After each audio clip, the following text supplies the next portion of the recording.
welcome into the LSU Sports Insider podcast. Today is Thursday, November the 14th. Do I have that right? November the 14th. Indeed. And I'm Zach Ewing here with Wilson Alexander and Koki Riley, a couple of our LSU beat writers for The Advocate. We're going to take you through LSU at Florida. Believe it or not, the LSU football season is not over, despite what some of you may think. And actually, we're going to talk about this. It's not even over from they have nothing to play for perspective. Technically, they still do. Yeah, it's slim. It's very slim. But college football is weird.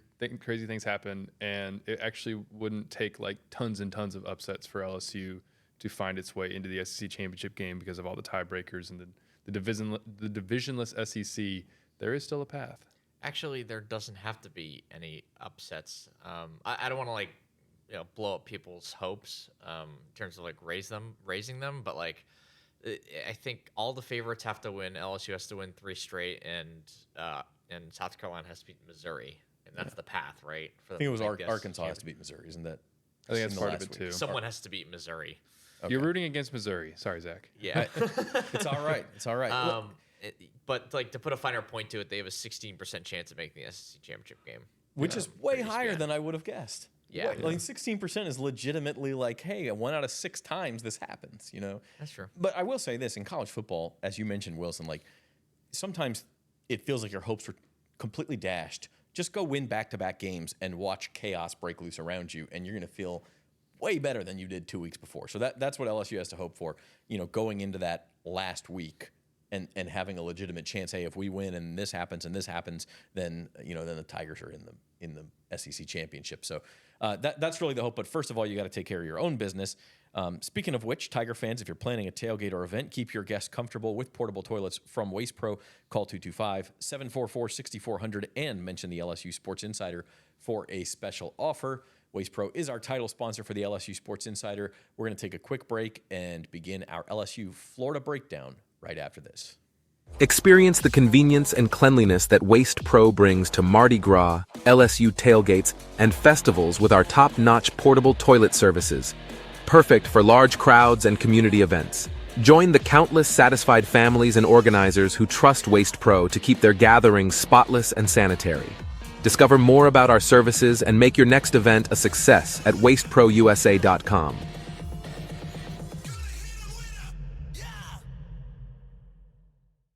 There's no better place to parlay than Caesars Sportsbook.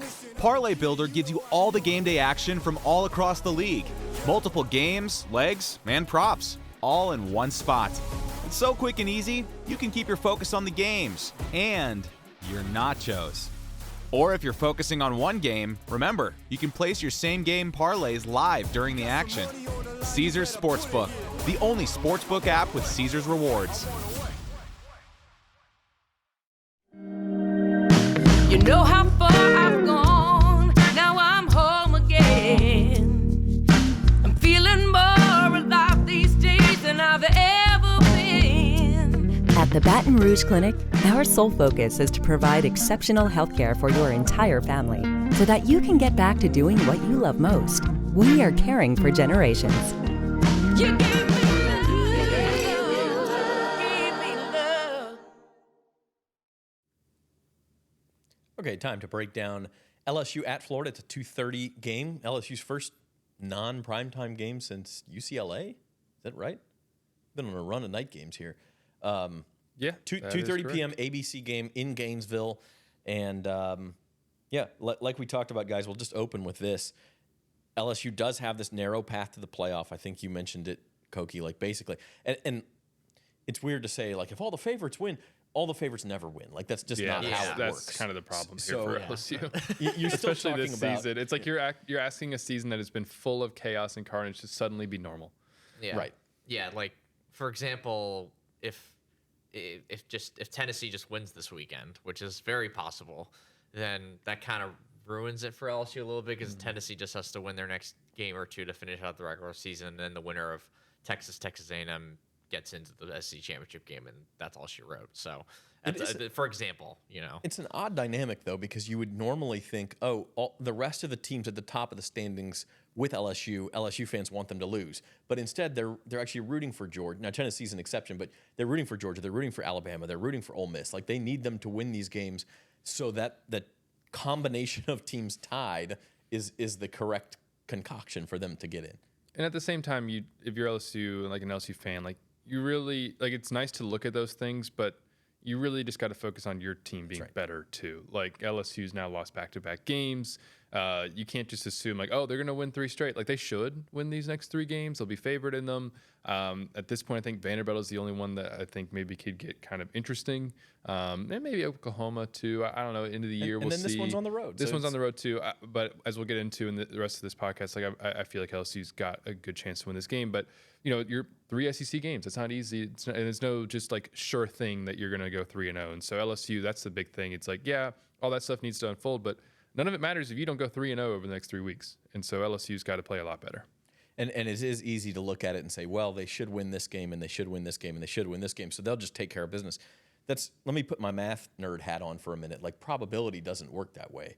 If you say, oh, they're 75% to beat Florida and 65% to beat Vanderbilt and 70% to beat Oklahoma, or whatever you think the percentages are, when you multiply those together, it's less than 50-50 that they would actually get the job done, quite considerably less than 50. That's how you get to the 16% number just to make the SEC championship game. That's how ESPN gets that number, because it's like, yes, these are all the favored probabilities, but the chances of all the favored probabilities happening, that's what really, really lowers that probability, overall probability, I guess. I feel like we need to stop talking about math. It's too early in the morning for that. We're going to talk about football, man. So yeah, basically LSU just needs to win, and then again, you wake up on November 24th after the Vanderbilt game if they've won the next 2, and then you say, okay, do they still have a chance? And now zeroing in on this last week, what needs to happen? And then you have a set of 3 or 4 results you need to happen. That's basically where we're at. So one game at a time, guys. Let's focus on one game at a time. Let's do it. Yeah. LSU, Florida. We're going to start as we usually do when LSU has the ball. We were talking about this before the show. If you look at statistics, particularly defensive statistics, Florida's not good at anything. They're 15th in the SEC in total defense. They're 15th in scoring defense. I believe they're 13th in rushing defense and 15th in passing defense. So it's not they're just not good at anything. Now, the caveat to that is they've played some of the best teams in the SEC. They played Texas, they played Georgia, they played Tennessee, they played Texas A&M. So they've played a very difficult schedule, but they just haven't really shown that they can compete. Yeah, honestly, I would take those rankings with a pretty small grain of salt just because of the competition that they've played. I mean, we talked about just before we started recording, they've played Texas, they've played Georgia, they've even played Miami to start the season. They've played like all the good teams, and they still have Ole Miss in this LSU game coming up on the schedule. Their schedule has just been absolutely insane this season, so it's definitely going to morph the rankings in a certain way.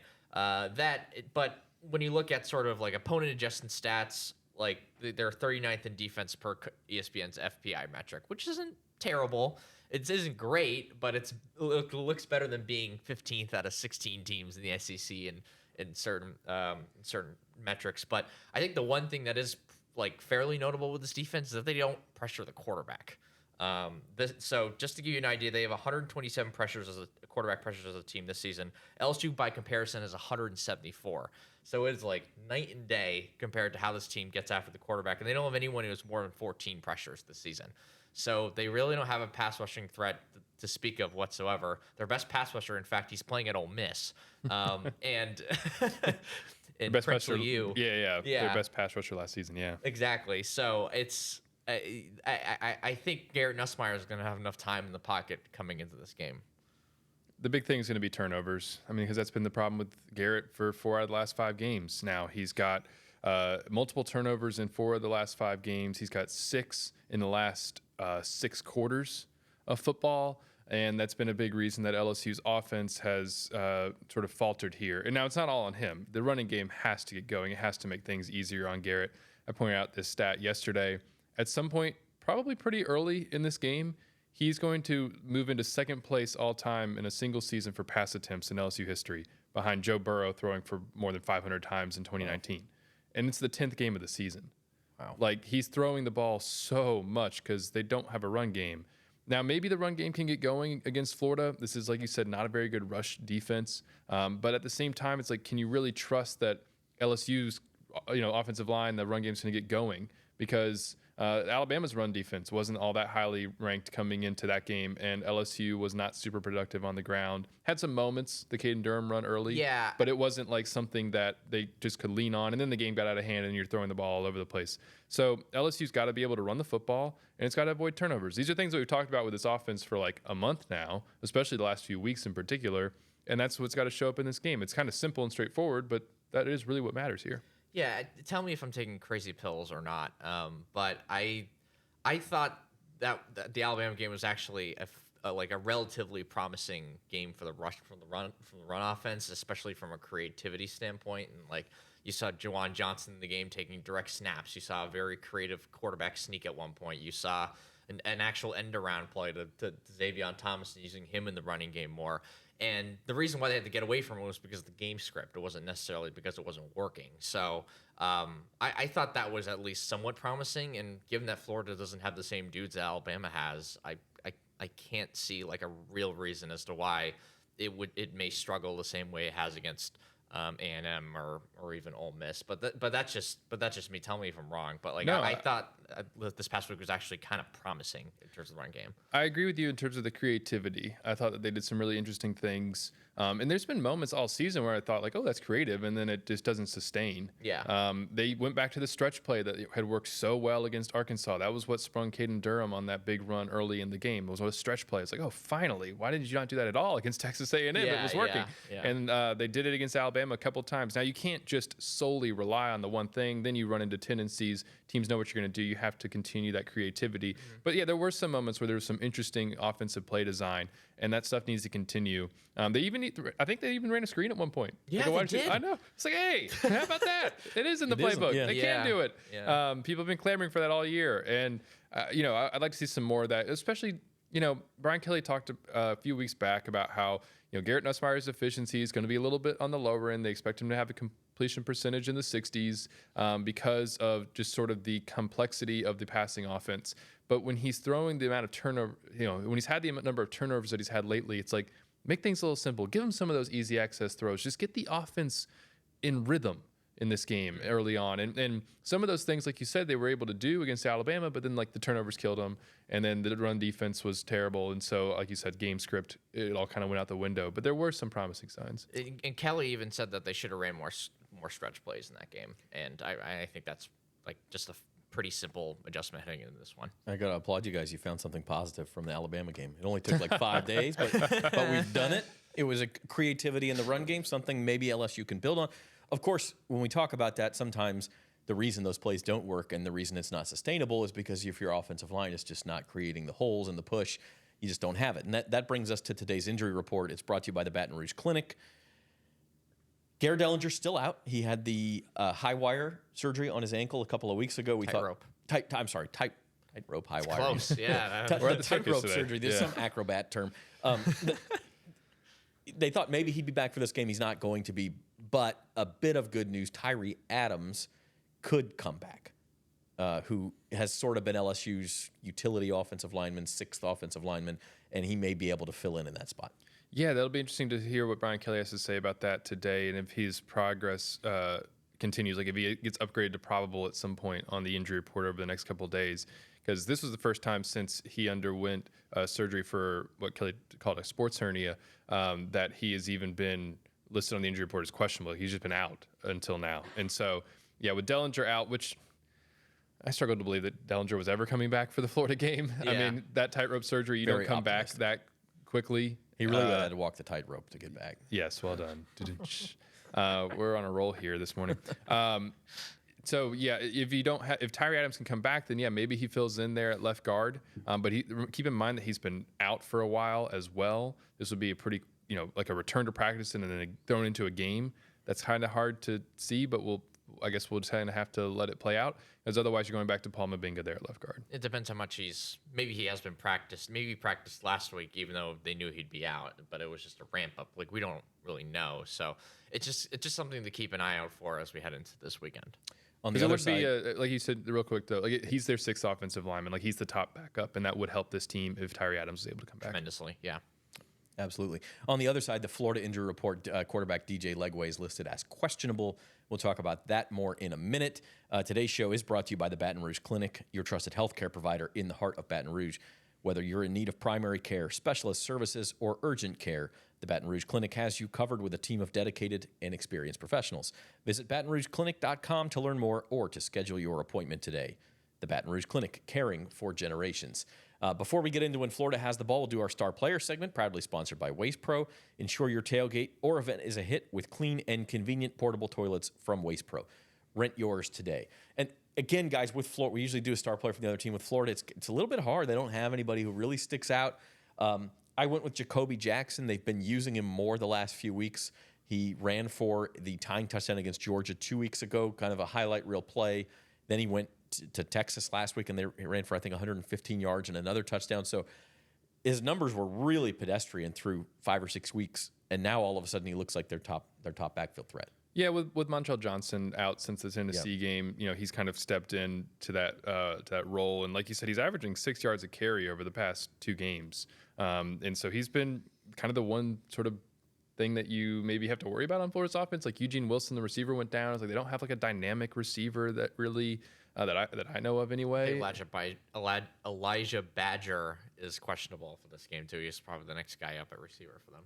So it's like you got Jacoby, and I mean Montrell Johnson's still questionable too, and so it's sort of like you look around at this Florida offense, and especially if Lagway doesn't play, there's nothing that scares you.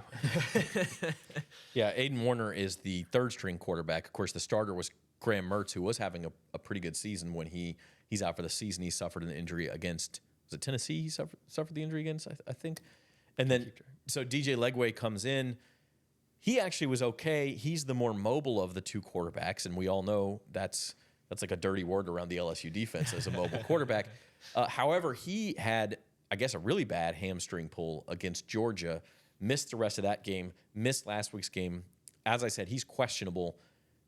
I think if Florida, as you guys mentioned off the air, if they've got any chance in this game to kind of keep up with LSU, they're going to need DJ Lagway in there. And he's not super mobile. He's not Jalen Milroe or Marcel Reed, but he will move around a little bit. Of course, with a bad hammy, does that limit him as well? He reminds me more of, like, in terms of run style, more like maybe like Jackson Dart than Marcel Reed or Jalen Milroe. Like they're not gonna do a ton of designed quarterback run, zone read type things. I mean, his high this season is 46 yards rushing on 9 carries against Kentucky. That was a big win for Florida. They won 48-20. But like on the year, he's only got 114 yards rushing. Like this isn't something that he does a ton of. But like you said, with that hamstring injury, depending on even if he does play, it's hard to see him being 100%. 2 weeks after getting carted off the field against Georgia. Even though the diagnosis, Billy Napier said, was, certainly more encouraging, not as serious as they thought initially, the hamstring, it's not just, being, run as a running quarterback. It's not just doing some of those design sort of things, doing sort of zone read type plays, if that even is something that they would do very much of with him. It's being able to maneuver in the pocket. It's being able to push off of your base there as a quarterback and throw the ball downfield. That's something that Lagway is really good at. He's a good deep ball passer. He hit a big one against Georgia early in that game.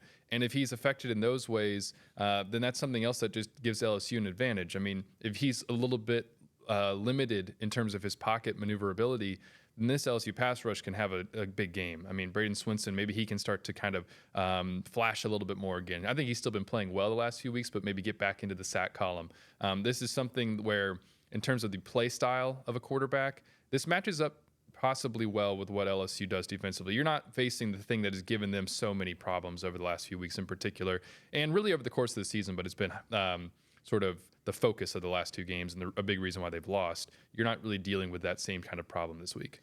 To sort of build on your deep ball point with Lagway, his average depth of target this year is 12.4 yards. It's actually it's a little more than 2 yards deeper than even Nussmeier and Milroe have been throwing the ball, and those guys love to throw the ball deep. And when he throws the ball deep, it's very, very successful. I mean, he's 13 of 20 with 4 touchdowns on throws 20-plus yards downfield, which is fantastic.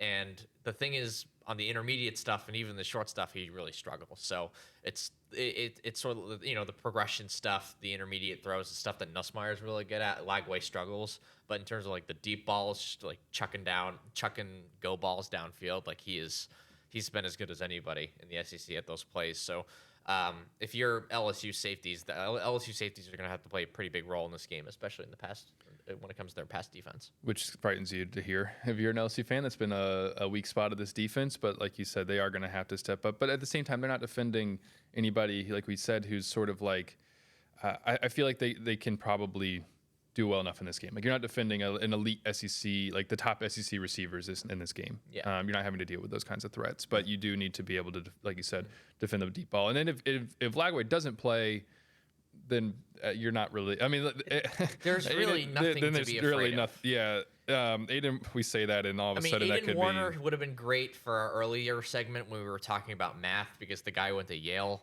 But for football purposes, it's really scary. I mean, for Florida, especially against the blitz. Like, I looked this up real quick. He's 14 of 35 with 3 interceptions against the blitz this season. 40% completion with 3 picks. That's it. Yeah, if you don't count the ones he's completing. And he's going to face, and he might face a Blake Baker defense. Which is so aggressive. Rough. Yeah, he's thrown for less than 50% in the last 2 games. And he's not going to run because he's the only quarterback they have. So there's no threat of a quarterback run game at all with him. So they really do need Lagway back. You do make a good point, especially if Lagway plays. LSU can't just sell out to defend the run because Florida will go over the top on you if you do that. So that's the one thing, is just try to limit those big plays, get them behind the sticks a little bit, and then I think whether it's Lagway or it's Glover, you've got him, or Warner. Yes, Warner. You've got him where I don't know where Glover came from. You've got him where you want him. Okay, we are going to do around the SEC keys to the game and make our predictions.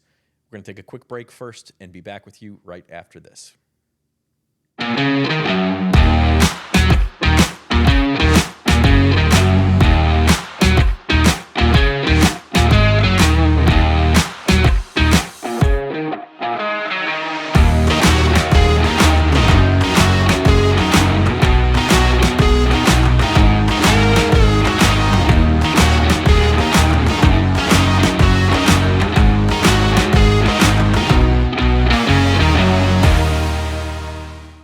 Since 1988, Classic Industrial Services, Inc. has led the industry in specialty contracting.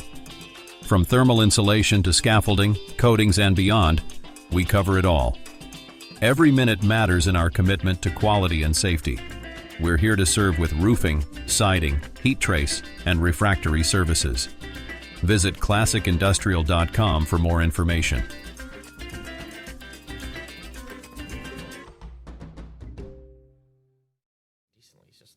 Okay, welcome back to the LSU Sports Insider Podcast. We're going to go around the SEC, brought to you by Classic Industrial Services. Because at Classic Industrial Services, every minute matters. Kind of a slow week in the SEC. This is one of just 3 conference games. The big one is Tennessee at Georgia.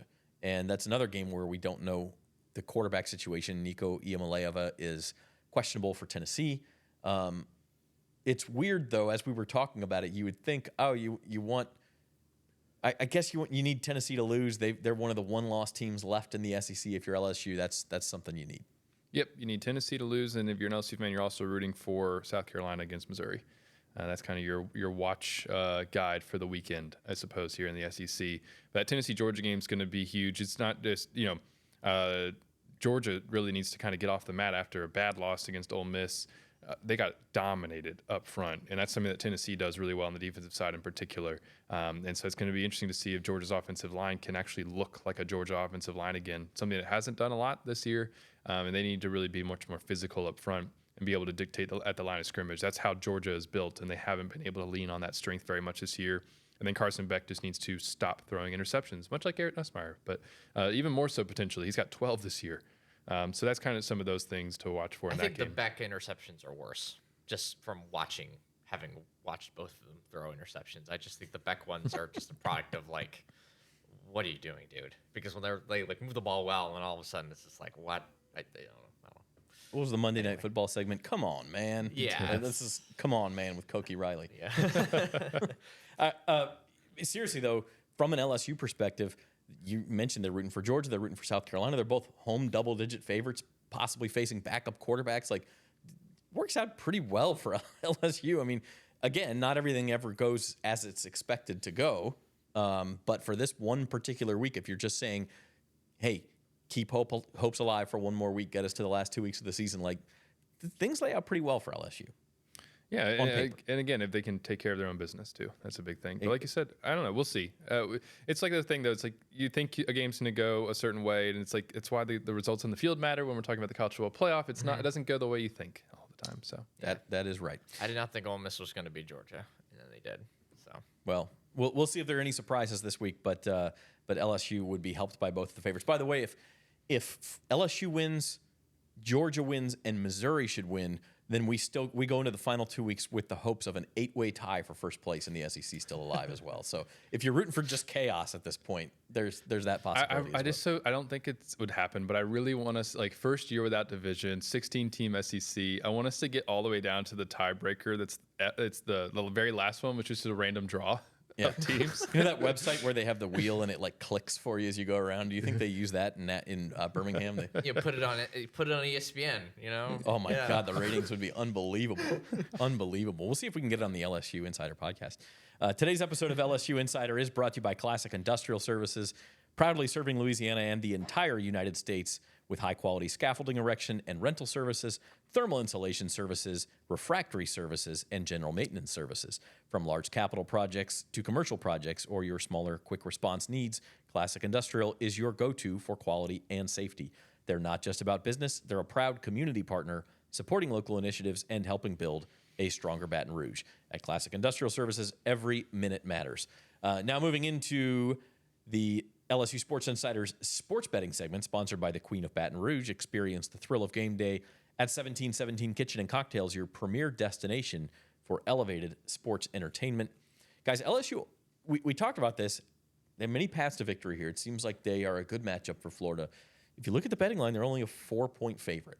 So somebody somewhere is thinking the Gators can keep this close. I disagree. I think LSU covers. Wilson Alexander's lock of the week. Predictions are coming. We know yours.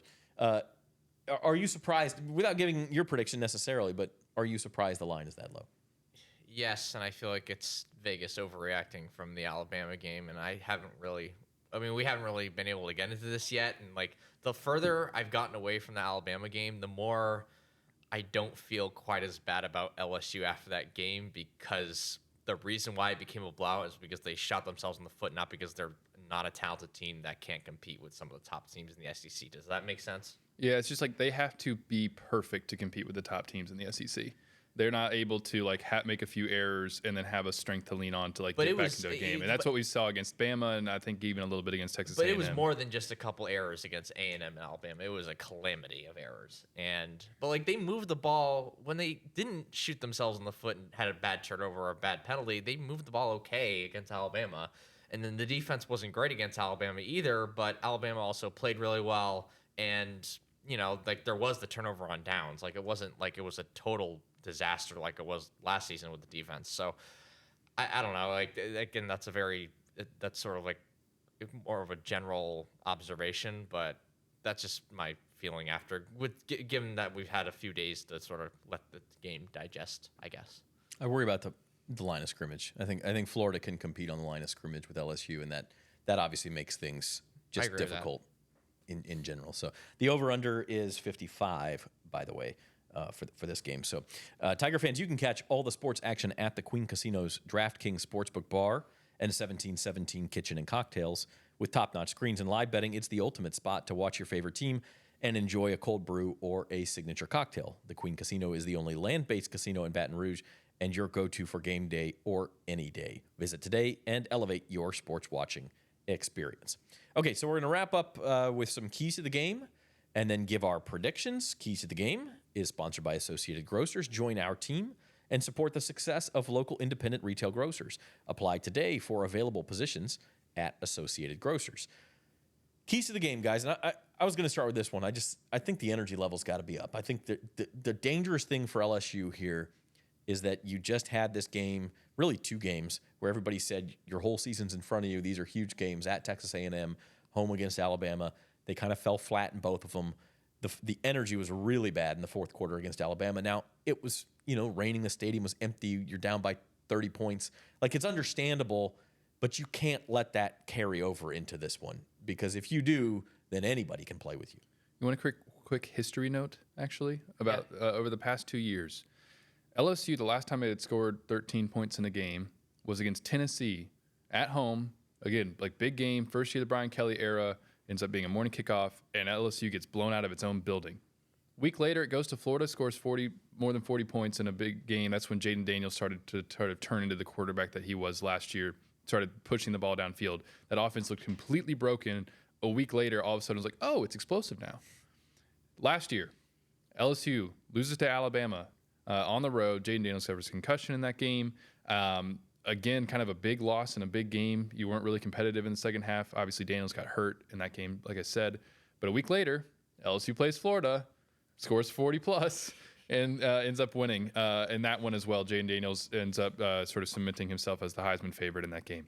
So now 2 previous years, you've had bad losses right before playing Florida, and then Florida's been like a magic elixir.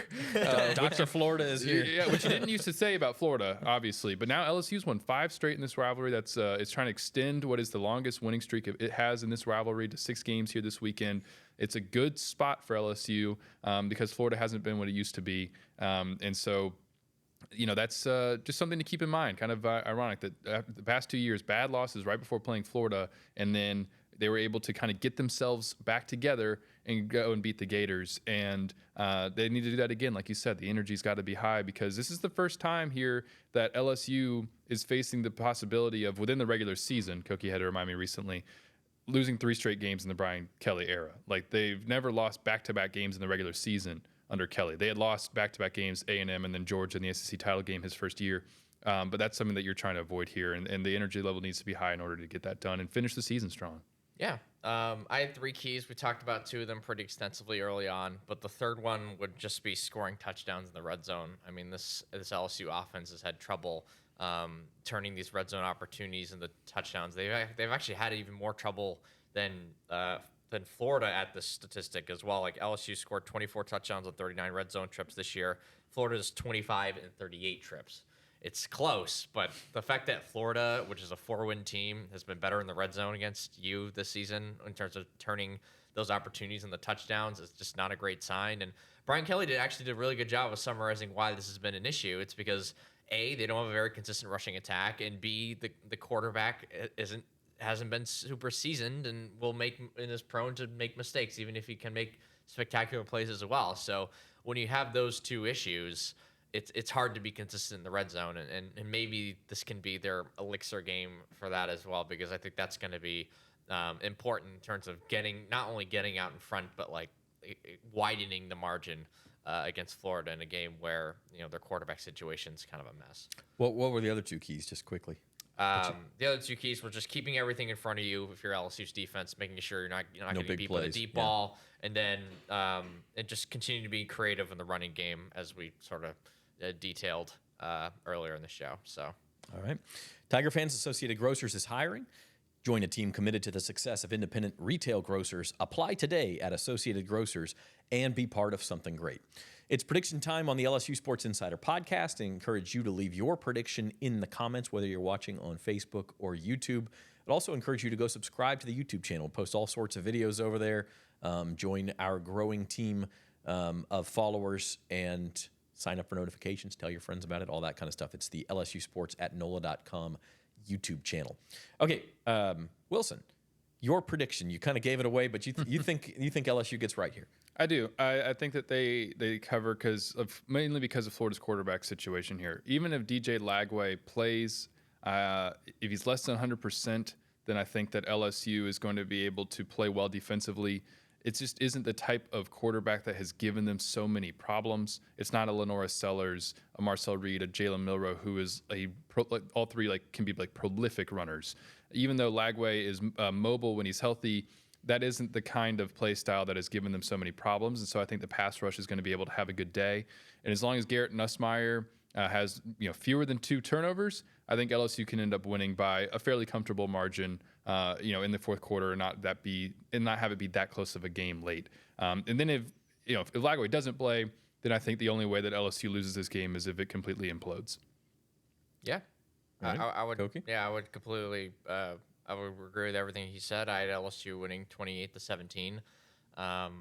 I think it could be even more. That might be a conservative estimate of everything, especially if, Lagway's out there with one leg or Aidan Warner's at quarterback. So it's just hard to find real reasons to pick Florida in this game. Yeah, I have LSU winning as well. I have a closer game, 30-27. I do think there may be something to the hangover effect of LSU's got to get back out there and, kind of play with some energy. I think they may fall behind early in this game. And if they do, at some point they wake up. I have them winning 30-27. I do think Lagway plays. I think Florida hits a couple of big plays.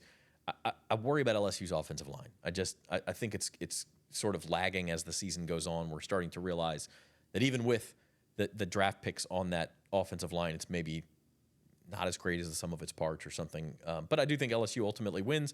And hey, this is a big game, guys. I mean, like you either stay in the race and kind of stay at least on pace to meet expectations. Like if LSU finishes 9-3, I don't think anybody can sit and say that was a terrible season. It was about what we expected. I mean, there will be some disappointment, but it's okay. You were 9-3. I wish you were 10-2 in the playoff, but you're close.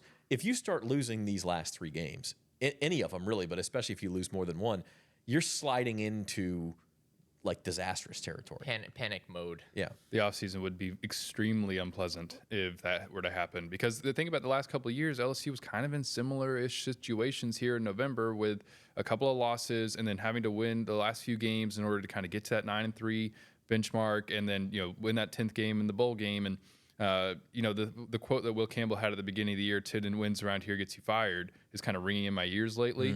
But it's still something that, for this team now, that is still like kind of what you have to get to, because that's the best that you can kind of do, probably. Unless, like you said, we talked about chaos and then they somehow get in the SEC championship game and win, then we're having a completely different conversation. But assuming that doesn't happen here, then you do still need to kind of get to that point, because otherwise you're talking about a program that's like, oh gosh, are they taking a step back? And then that's an uncomfortable place to be in heading into sort of these middle years of the Brian Kelly era, because you wanted to see really a step forward in year 3. I don't think any of us thought that was actually going to really, really happen. But in the middle of the season, it felt like, oh, maybe they are. And now that they've lost these past 2 games, you try not to, I think, maybe get too caught up in week-to-week results in terms of the big picture of the program. But if we looked back over the course of a season and they do lose some of these last few games, then you're starting to wonder, okay, why did they not at least maintain where they were at in year 3? Yeah, I agree. And that's our show. We will have a post-game show for you Saturday after the game in Gainesville. Again, it's a 2:30 game, so got to start your TV watching a little bit earlier for LSU. And that's going to do it for our show. Alex Lee is our producer. For Wilson Alexander and Koki Riley, I'm Zach Ewing. Thank you for watching the LSU Sports Insider.